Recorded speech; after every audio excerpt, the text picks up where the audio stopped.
An unconscious college student is being rushed to the ER of Dr. Sean Henry. A patient with a depressed level of consciousness, a young female, arrived.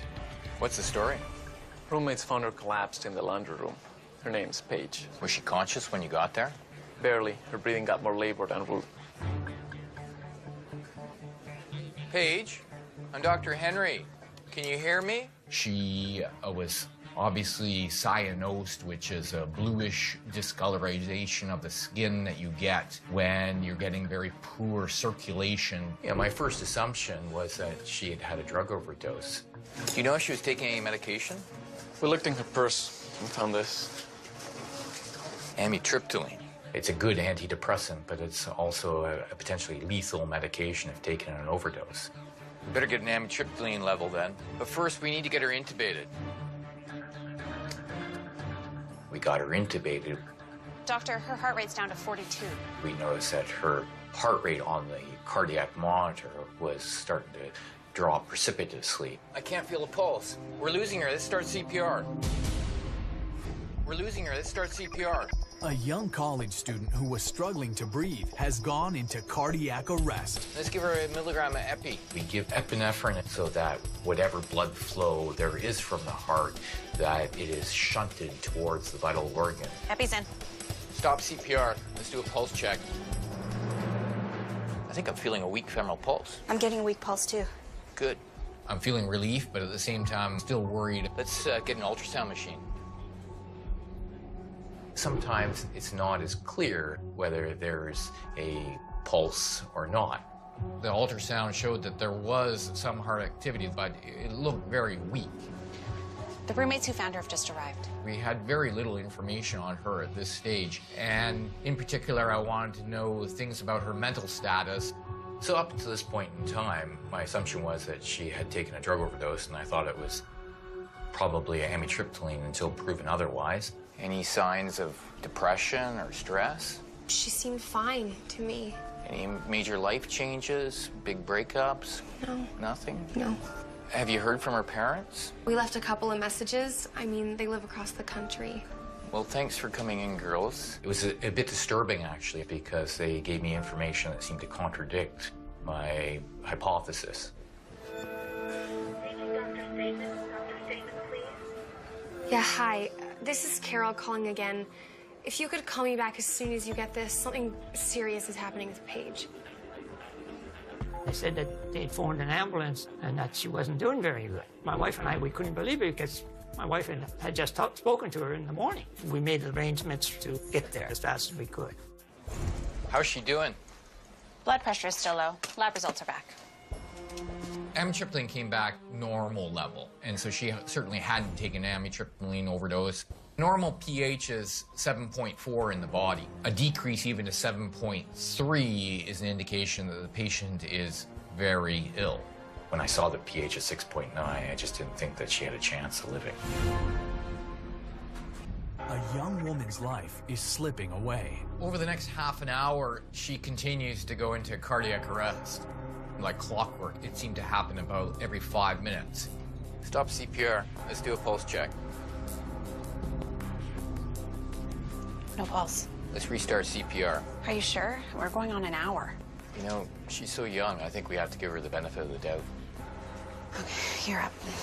It went through my mind that this was futile and that we should stop the resuscitation. And I know it's my call to decide whether we carry on with resuscitation or not. I was getting very discouraged. I really didn't think she had any chance of surviving.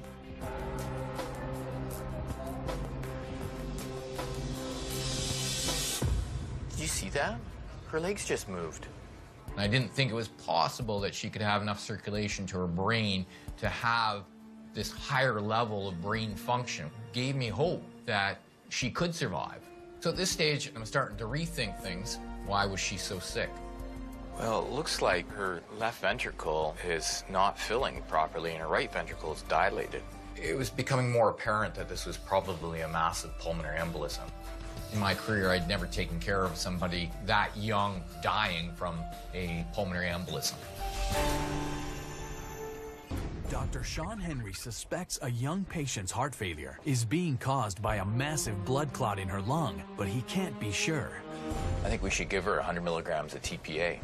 I'm thinking about giving her the clot-busting agent that breaks up all blood clots. After you give TPA, the patient's at high risk of bleeding. So I was very worried. Do you want a CT scan first? She's not stable enough to go down for CT.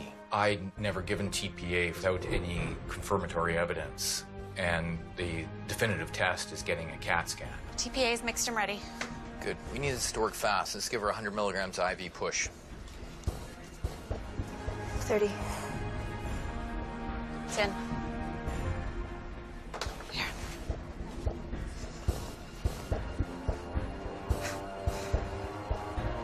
Let's do a pulse check. Stop CPR. I'm getting a pulse. I am too. Almost immediately after she received the TPA, her blood pressure is starting to come up. I think she's beginning to stabilize. So I thought this was our window of opportunity to get her down to the CT scanner. CT is available, but they don't have a tech. How long will it be before tech arrives? They made a call. They figure about 30 minutes. Unbelievable.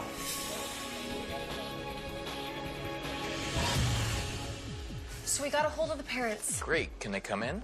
They actually want to talk to you, so this is their number. Okay, thanks. I'll give them a call right now.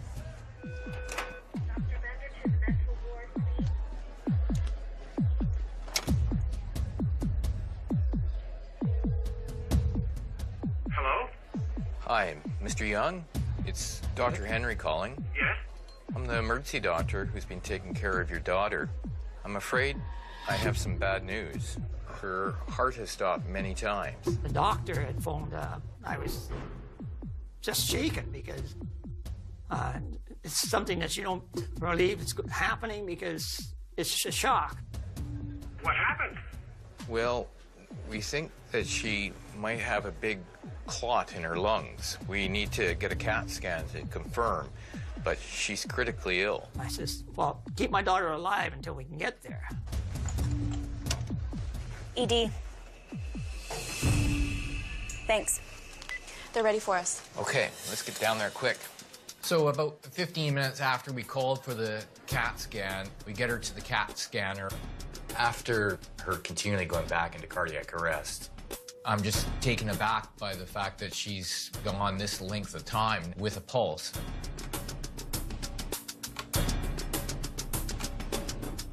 It's a pulmonary embolism. Yep, it was definitely the right call to give her the TPA. I just hope we didn't give it too late.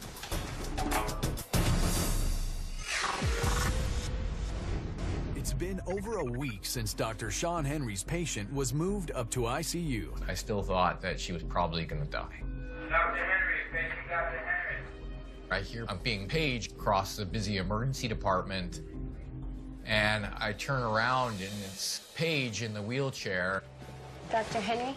Paige? This is unbelievable. And I was shocked. I couldn't believe it.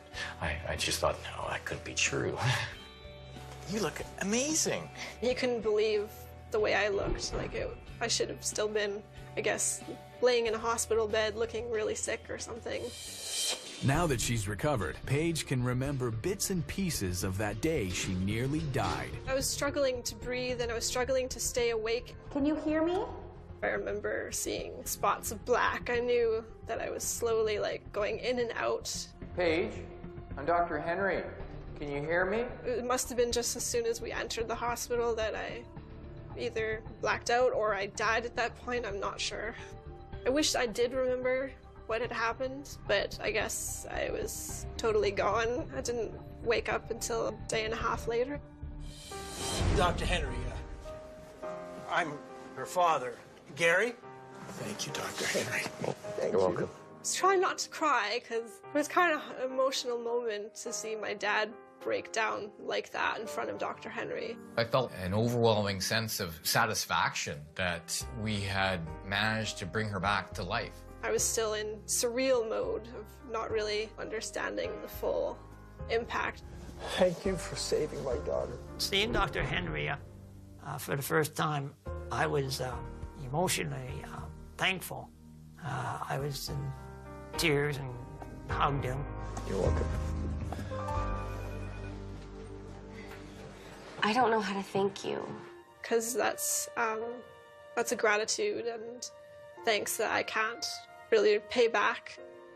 Well, Paige, seeing you here today is thanks enough for me. This has definitely had a major impact on me as far as feeling a lot more positive about what I do.